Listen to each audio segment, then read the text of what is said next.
Welcome to the Spy Girls podcast. Each week we bring you self-publishing tips, tools and resources for authors. I'm Cheryl Phipps.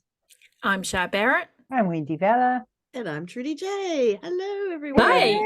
Welcome. And look, we've got Shar with us. Yay! Back from her travels. Oh, it's Oh my so good gosh. to be home. So this episode is going to be all about Shar's travels. We're going to talk about Let me take you on a step-by-step tour. No, Yes, how it's boring going is to be a great that? episode. Ugh. No, we're going to talk about something that's hopefully a little bit inspirational. I feel like that we're going to talk a little bit about. So the topic is 7 tips to turn failure into future proofing. I don't know if we actually have 7 of tips, but we're going to talk a whole bunch of tips. It Have we got sounded 7? good though, right? Also, I thought of something really cool. We could call it taking the F out of failure. That's even better. Okay, so forget that you can just heard. That's a good one. Oh, Yeah. Because Yeah. actually I think we have this negative connotation of failure. And I think you kind of have to take it away from that. Like I think you have to look at failure as, well, at least I tried. And Yeah. failure is just a process along with the way that you get to success or something Well, I like think that. Like it's it's the not. word fail, right? Yeah. I think the Yeah. word fail to us is got really heavy connotations for a lot of us of things that we failed in our life. The But I death think knell of Yeah, what you tried to absolutely. do. Yeah. exactly. But if you actually change the way you perceive fail and turn it into first attempt in learning, Mhm. then it's actually quite a positive word. Yeah. Yeah. Because I've never done that, but But other people should. but you should. No, seriously. As soon as I saw that, Yeah. I thought, oh, first attempt in learning, because it's the truth, right? Quite often we fail when we attempt something for the first time, not always, and that stops us in our tracks because we had thought it would succeed, and when it didn't, therefore it's never going to succeed. So we will then stop instead of going to the right and going, well, what else can I do? Yeah. Along these lines that will help me to succeed. And Do you also think that's about accepting that whatever we try for the first time is, that's the beauty of it, isn't it? That's the learning phase. Yeah. And you're never going to get it right every single time when you start. Oh. But hopefully it's going to lead you on to getting it right down the track. Yeah. Do you think it's about perception as well? Like, I think exactly what you're saying, Cheryl and Wendy. It's like maybe like when you're doing stuff, if you label it as failure, then you go, oh, I failed, and then you stop, versus someone else who might do exactly the same thing and go, oh, that was an interesting thing I just learned. What can I do next to change it? And it's how you label It's it almost. mindset. Like, It's a mindset thing. It's totally a mindset thing insofar as it's the way we react to failing, isn't it? Right? Yeah. That's the important thing, isn't yeah, it? that's Yeah. right. So a lot of guests we've had on who've been incredibly successful, a lot of successful people that I've met in life have been, if you ask them how they've succeeded, they will tell you a number of failures to get to where they are, because those failures have taught them that there is another way to move on and get to where they need to be. Yeah. So I think it's that switch in mindset. And okay, we start very young in life succeeding or failing in exams. Failure becomes a word that is embedded in our psyche to a degree. I also think it's about expectations, particularly around self-publishing. Often we look at those that are, outwardly extremely successful, whether it's a number of books or income level or whatever. And then when our first attempt maybe doesn't reach that, then we perceive that as having failed, or, but you don't, it's the old story. It's, what is it? There's a saying, but it's like you don't look at somebody's kind of Instagram feed as a true reflection of their life. And it's sort of the same with publishing. You don't, often, very often, a lot of the top self-publishers have had, a number of iterations, maybe different pen names, different genres, you don't know what they've gone through. So I don't think you should, particularly as if you're starting out, you should measure yourself against those. I think you look to them for inspiration and emulation, but you don't use it as a measuring stick for yourself, because you're on a road to beating yourself up that way. Yeah, 100% agree. And the thing is, It also depends on the level of failure. I think if you've invested heavily financially, Oh, or if absolutely. you've, And you know, emotionally too. It's the yeah, emotional right. energy, I isn't mean, it? cooking a pasta dish that failed is not going to completely derail you. True. But Have you spent 'cause- weeks and weeks and weeks writing something yeah, and exactly. nobody I buys mean, it? It's Unless it was a it's pasta hard. dish for a the royalty or critic something, you know. I in mean, a yeah. food magazine who Yeah. you Well, poisoned. no, my family would be a big enough of a critic, to be fair, if Wow, I yeah. created something that didn't work, Mm. which constantly I do. All right.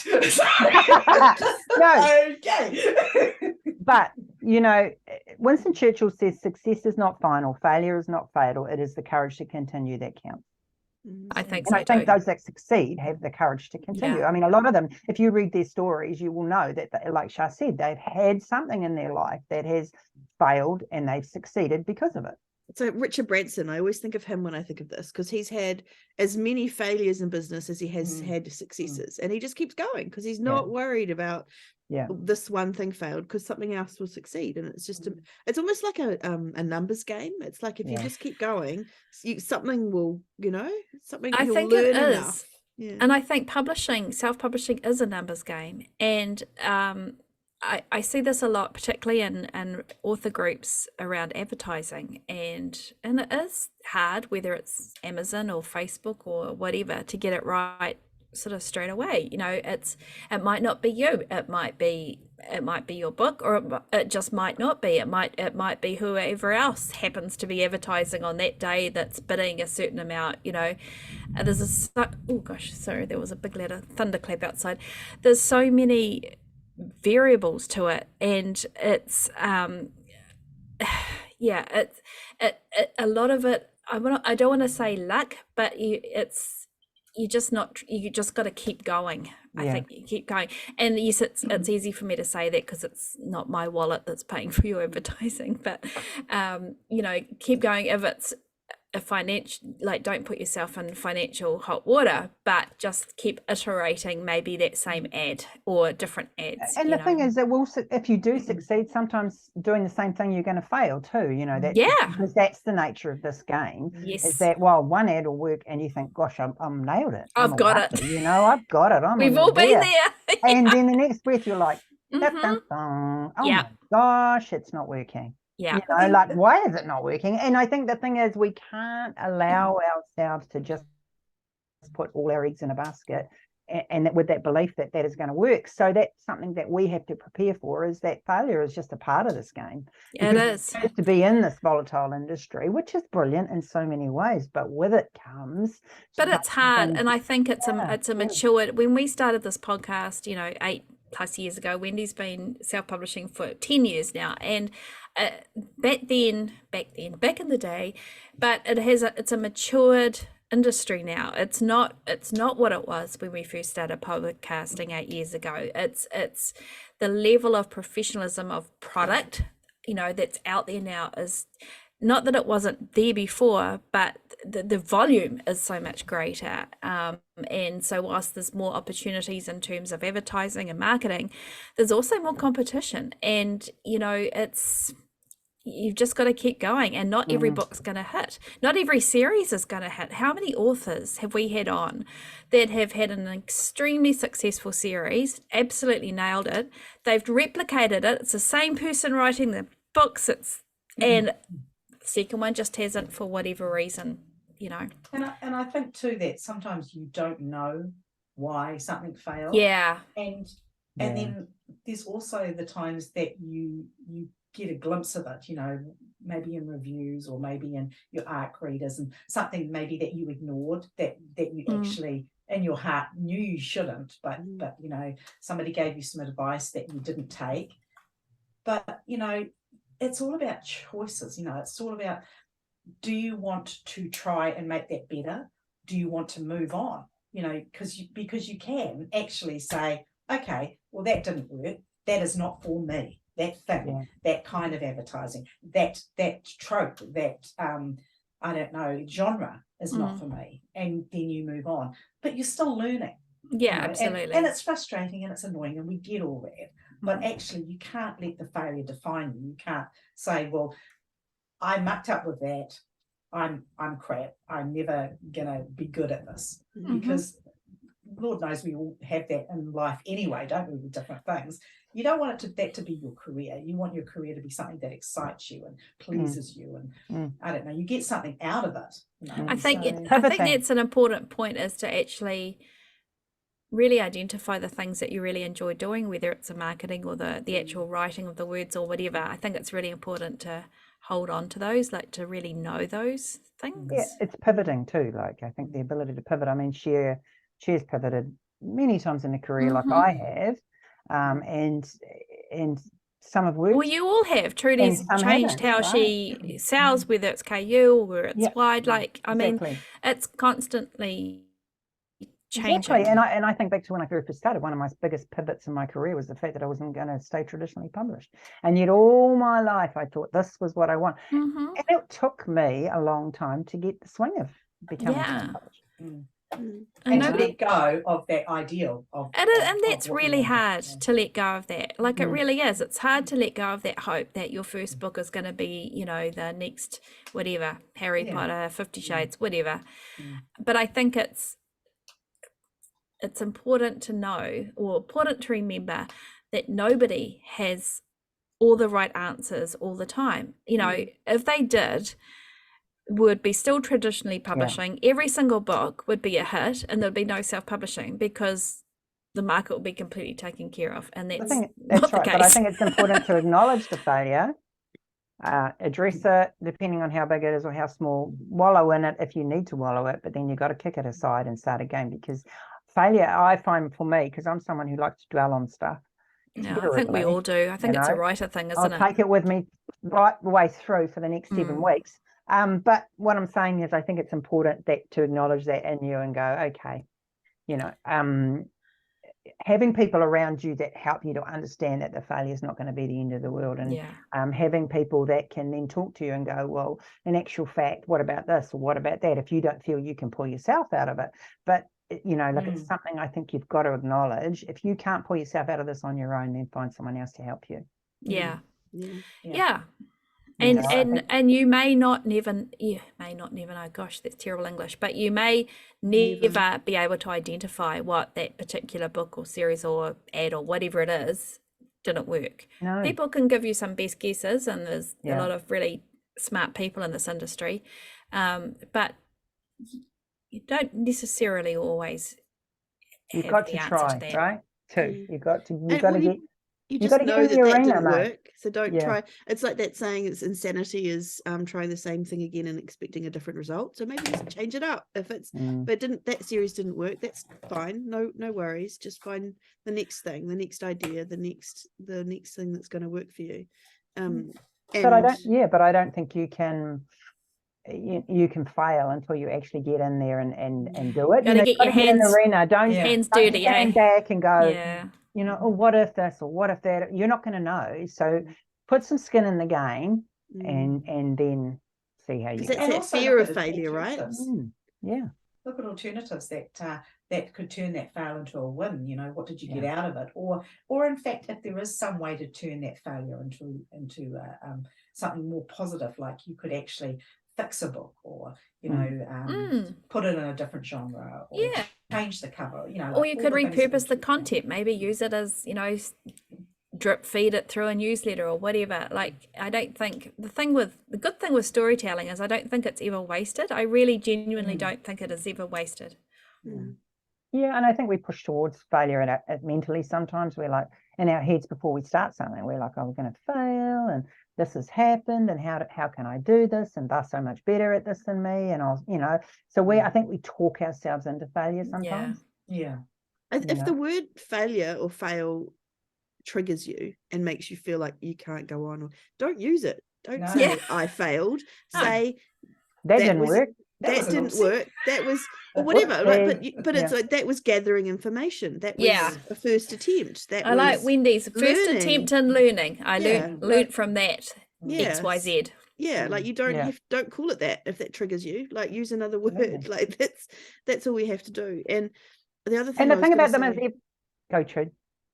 Oh no, I was just going to say, learning from your failures is important. Like, I think that was like, don't just go, oh, I failed, this is doomsday and I can't do anything. And it kind of ties into what you're saying, Cher, about using or taking something positive out of it. It's like, use it, look at the failure, figure out what happened, look for ways to make it better, like iterate. You know, that's all it is. It's not, it doesn't have to be doom and gloom. It can be actually quite just part of the process, just And I Make it think stronger. And I think also, if you're a beginner self-publisher, it's really rare for people to hit it out of the park with their first book or their second book or even their first 3 or 4 books. You know, it is a numbers game. And so I think expecting enormous success from your first book is not realistic. And I think it's easier to accept that when you start than, you know, it's fine to keep that little hope burning, because I think we all have that.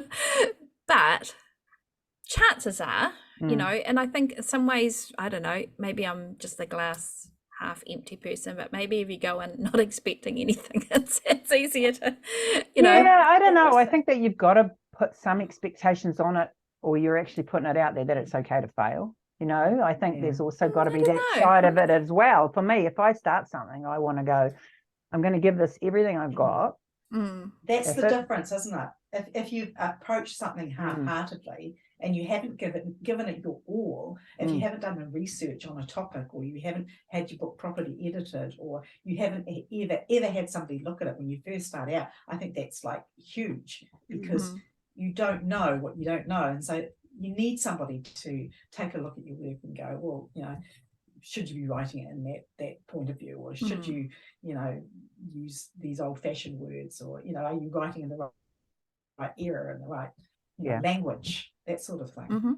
But equally, I think that you can put your whole heart into something, but you can also acknowledge that the chances are that, you know, this is, you're building a portfolio of work. Yes.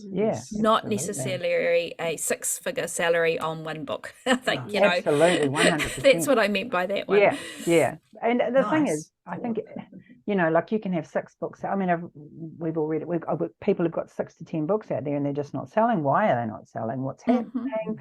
I mean, the thing is, I think you have to do a dive into why that's not happening. That is okay. Like she just said, blurbs, covers, content, editing, you know, like there's usually a reason why it's not working. Have you actually worked really hard with the budget you had and thrown everything you can at those books to try and succeed, you know? Like did you actually tell people about it? Yeah. Do you have an email newsletter? You know, like these. And because these there's days, there's a difference, I think, between having expectations that maybe it won't succeed first time and expecting to fail and setting yourself up to fail. Absolutely. So you've got to be really clear that you're going to do everything you possibly can to make sure it's as successful as it can be, whilst maybe reining in the belief that you're going to make $1 million on your first book. But also, I think too, these days, it also has to be acknowledged that algorithms, whether you like them or not, are very much a driver in self-publishing.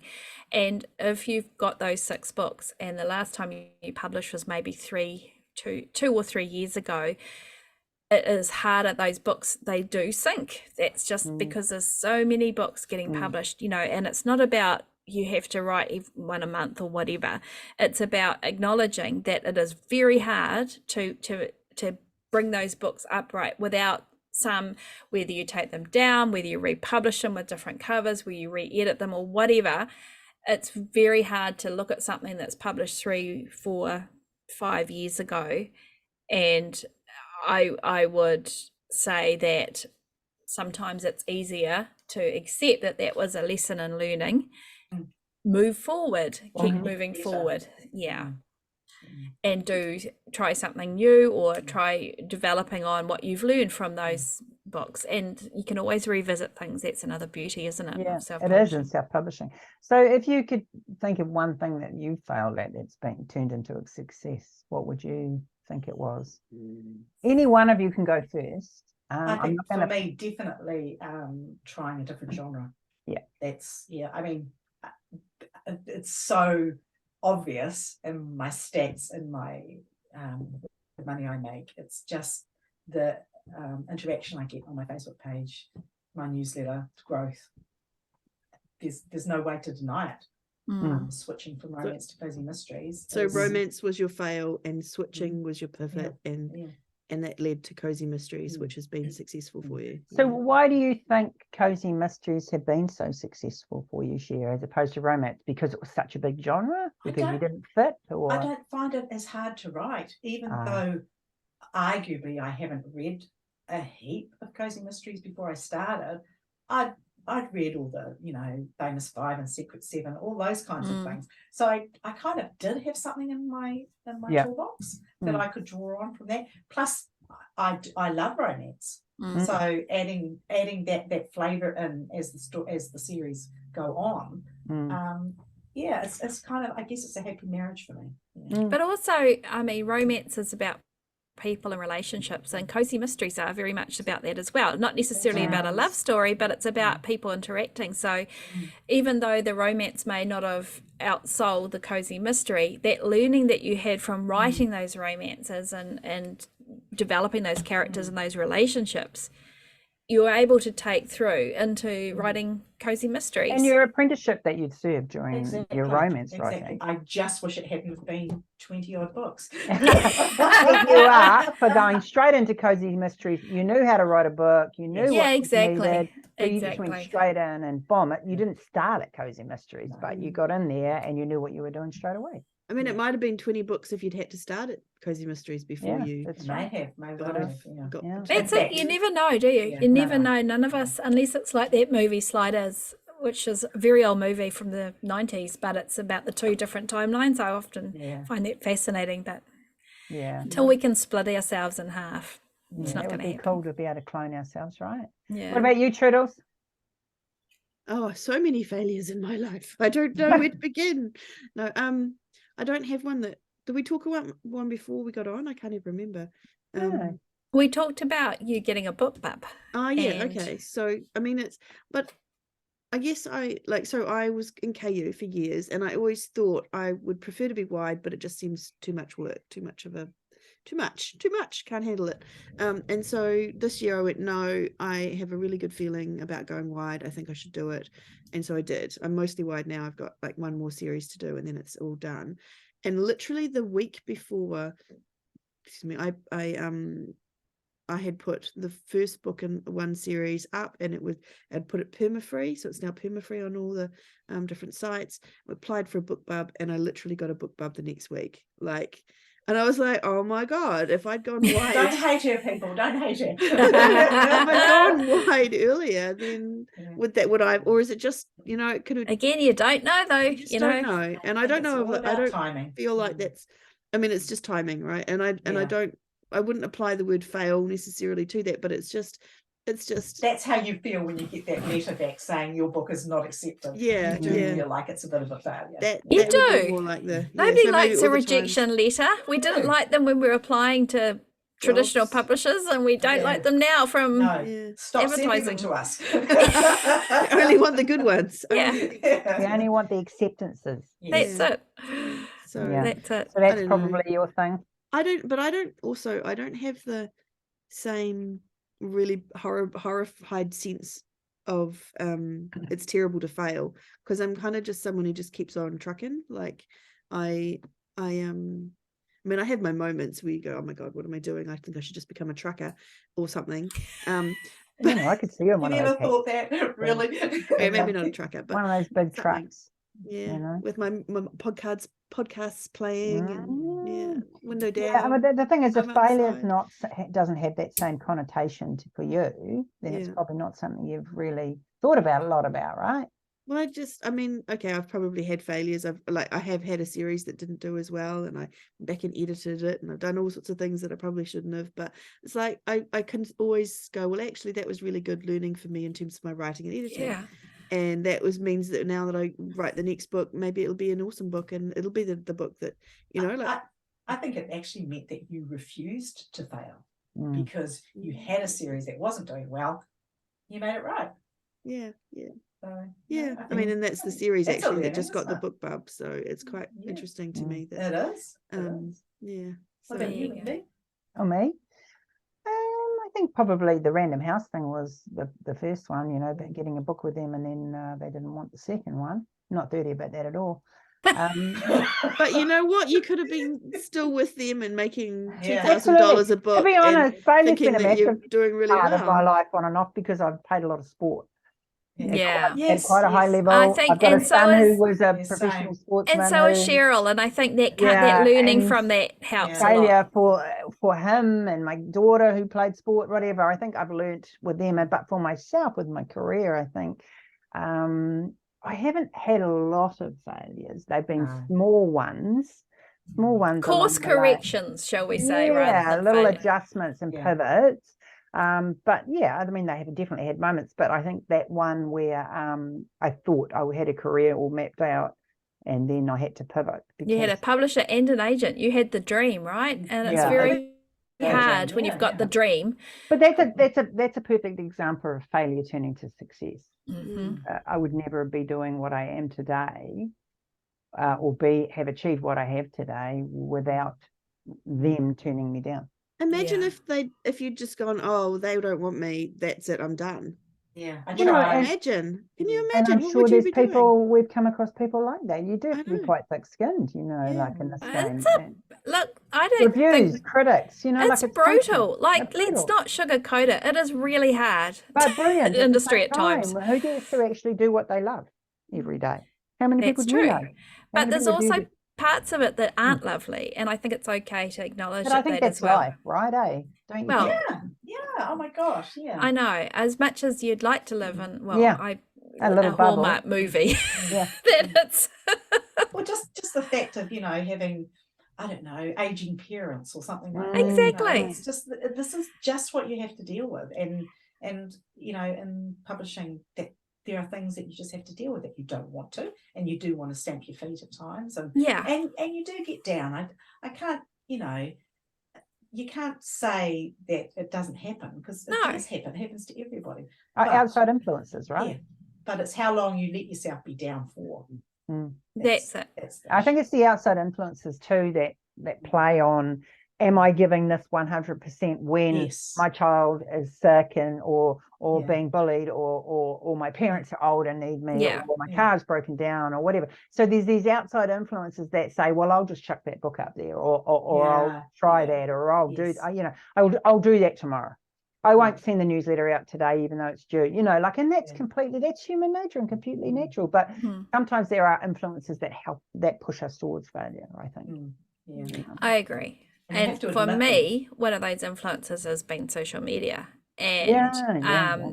I, listen, I signed the Spa Girls up to everything. Like if Yeah. it moved, You do. if it I was going to had just ask you about what your failure was, Shah. if it had, I've got so many Wendy, so I'm cataloging them, but no, I'm just going to pick on that one. And when I was away, I realized that it was really toxic in my life. So I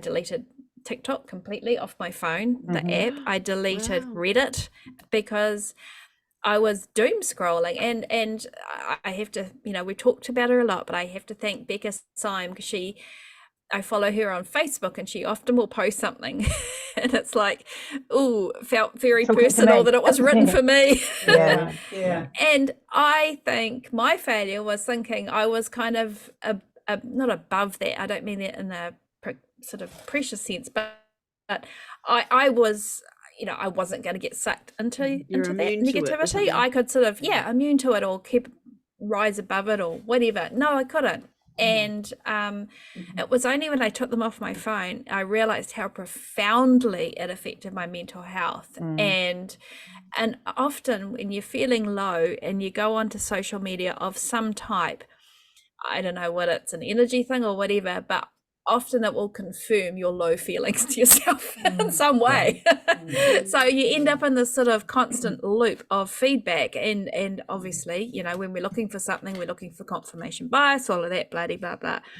So for me, it was that was a big failure, was letting that. I just spent way too much time telling myself that I needed to, particularly as a marketer, and I love technology, and so I am a sitting duck for anything new like that. And just acknowledging that it's not, I mean, we know it's not productive, but more than that is that, again, toxic. those algorithms are designed to keep you hooked in. Yeah. And no matter how strong you think you are, you're not. I always think if you're doing all that sort of thing, then you're not really living your life. Oh, absolutely. Or Unless you're for doing me, it for it's a a way purpose. of kind of avoiding life many ways. You know, it is. It's sort of, So I've channeled it into health, what I would hope are healthier things. I subscribe to the New York Times puzzles now. I said 100. Good stuff. I do my Wordle and my spelling bee, and it gives me that same, it sounds so pathetic, but it gives me that same feeling of on my phone and I'm pressing things, but it's also kind of more intellectual because I'm actually using my brain. But it's also restrictive. You can only do one Wordle a day. You can only do one spelling bee a day. And I absolutely needed those boundaries. And I thought I didn't, but I do. Good on you for acknowledging that. Boundaries was is the same for me. Yeah. It's I just feel so much lighter, like spiritually lighter without TikTok. And I mean, I could spend hours watching TikTok videos. You think, oh yeah, I'll just have 20 minutes. And I mean, I loved it. It wasn't all bad. I learned a lot of things, but and when you're writing, that actually rolls over into failing to do your words for the day, absolutely. if you're doing that, you can't be doing both. It leads you to failure to do anything, to be honest with you. But absolutely. And again, Becca Syme, credit where credit's due. We interviewed her a wee while ago, which I'll put a link to in the show notes. But for any writers with like the learning strengths, and that's myself and Trudy, we've got like learner, intellection, input. We're the people that, you know, love all the information, and we are sitting ducks for social media particularly. And she will say advice is don't do your words before social media, which sounds so simple, but it became for me an addiction. And it was like saying, well, don't have your coffee in the morning. It becomes part of your routine very easily. So if anybody's struggling with that, I highly recommend reading Becca's work. She's on YouTube. She podcasts as well. She's got courses, but you don't have to buy the courses. You can access it. But if you're like Trudy and myself that love a course or 10, and we love that, or we love all the information, and the word research makes you all tingly and happy, watch the social media. Yeah, I never had that. Are you sure? See, Funny that, right? Funny that. Any course that comes out, I physically have to sit down and sit on your hands, create reasons why I can't have it. Like, yeah. I have to create reasons to have it. Exactly. Like, wait a minute. It's like, this is why we work. We're all polar opposites. I should read that course. Did I read that book? No. There's actually one thing going around at the moment, like with all the things attached, and it's a very good price for all these things. But I know if I sign up for that, I am going to get emails up the wazoo. I know exactly what you're talking about. One of those bundles. And those bundles. And seriously, I cannot handle one of them emailing me every single day, let alone however many there are in there, and there's like a heap. And those bundles, it always seems like such a brilliant idea, and then you buy them and you go, there's no way I'm not going to do it. that I'm going to actually be able to get through this information. Like just because I wanted one of them. So with regards to it is a failure, but so there, if you know that you're prone to that, like Shah and like Triddles, is that you've got to prioritize. And so that means you've got to make your workday a workday, and you've got to schedule in absolutely time you can actually do those sort of things. Whereas Cheryl and I probably have to schedule in time off. To do social media and to do other stuff, and to look after yourself physically as well, like your hands and things, because nobody can write. Both of us like to write, so we write. Exactly. The other stuff is like, as soon as I get an itch when I think I have to go into social media or do a newsletter or check this or check that, I'm just like, I love interacting with people. I love interacting with readers, but really half the time I'm like, what will I post today? Because I don't spend a lot of time scrolling through other authors. So the thing that I think fits with both of those scenarios is kind of boundaries or creating kind of things, and that's a something to maybe look at the things where you're failing, quote marks, and kind of go, well, how can I make a boundary that will fix that or help me not make that mistake again? And that's a good, and like, so for me and Shah, it's not buying every single course, and it's for these guys, it's like maybe giving your hands a break or actually buying time, or whatever, like and it's different for everyone, right? And maybe that's just, and you got to sit down and know what you want to achieve and what you want, where you want to be, and then figure out how to get there. And it's or get a cockatiel, because that's driving me crazy. My mother-in-law's cockatiel was living with us. It's the loudest thing you've ever heard. Just screeches all the time. Never said a word when it lived with her. Won't shut up now. So if anyone wants a cockatiel called Wayne, let me know. Get in touch. He's coming your way. I will post him to you. You love that my bird. goodness. You're never going to give up Wayne now. Yeah, I don't know. He's going to be too much. I might be opening the cage up. Just say. So failure. So what have we learnt about failure? We've learned. So I think we've learned. Have to be fatal. No. And I think it's actually a positive thing, because it's actually proof that you're doing something and that you're taking action. Exactly. Honestly. The game. Yeah. Breno Brown calls it getting in the arena. Yeah, that's the thing. It's like if you're not failing, you're not doing anything. Which means that you're not going to get anywhere either. It's that's what Brooke Castillo always used to say. It's like, if you're not failing, then you are failing almost, because you're not doing anything. Absolutely. Like, that in itself is a failure. So I have got so many perfect books in my head. Oh my God, you should see them. They're amazing, these books in my head. They got the most amazing covers. There's stories like that. It's like, they're amazing, but they're in my head. So they're not there because, it's... One of the people I do listen to and like is Brené Brown. And her favourite quote of mine is, if you aren't in the arena also getting your ass kicked, I'm not interested in your feedback. Yeah. To be fair, that's she's repurposed that quote from somebody famous. It's from oh God, I can't remember his name. Some American politician from back in the day. I'm wanting to say Roosevelt, but maybe not. I don't know. Yeah, but someone. I think it might be Roosevelt actually, but she says it in her in her talk. Yeah, and in her first TED talk, and that has stuck with me. I think it's a great. And I think it's good. Don't just get in there, get doing stuff. Don't let it hold you back. Like, get in that arena. Yeah, that's 100%. Yeah, absolutely. So get in the arena, people. We're here with you, getting dirty. Dirt and no, we don't want blood scrambling about. No. All right, I'll just with your sword, trying to attack at the other people. Hack. No, we're not going to hack at people. So thank you now for people listening. Yes. Oh, sorry, Cheryl. FYI, if you wanted to know, it is Theodore Roosevelt. There we go. To check that out. Look at us. Look at us. Look at us. Just reeling off the quotes like that. Yeah. So if you want to learn more about our journey, and if you want to go back and listen to some of our earlier podcasts, which are actually failure and proof that even if you keep going, you can still, it's not fatal. Go to spagirlspodcast.com. If you want to learn with us, go to spagirlspodcast. patreon.com/SparGirlsPodcast. If you'd like to join our Facebook group where we share the good, the bad, and the ugly in there, and lots of blood and guts and we hope that has provided you some inspiration, and know that you are not alone. And tell us about anything that you feel is a failure that has turned into a success. We'd love to hear it. Yeah. We like the positive stuff too. Yeah.